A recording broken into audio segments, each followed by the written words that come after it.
সময় আর পরিস্থিতি নিজের অজান্তেই আমাকে এতটাই বদলে ফেলবে যা কখনোই কল্পনাও করতে পারিনি। দুঃসময়টা একসময় অতীত হয়ে যাবে, কিন্তু দুঃসময়ে মানুষগুলোর খারাপ আচরণগুলো কখনোই অতীত হবে না।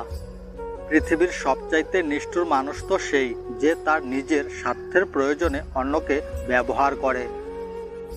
শুধু নিজের থেকে একবার কথা বলে দেখলাম, বুঝলাম আপনজনও পর হয়ে যায়।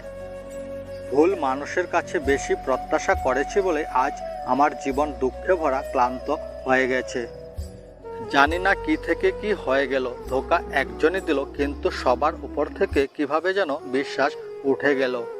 বিশ্বাস আর ভালোবাসা এমন একটি জিনিস যেটার মর্যাদা দেওয়ার মতো যোগ্যতা সবার হয় না।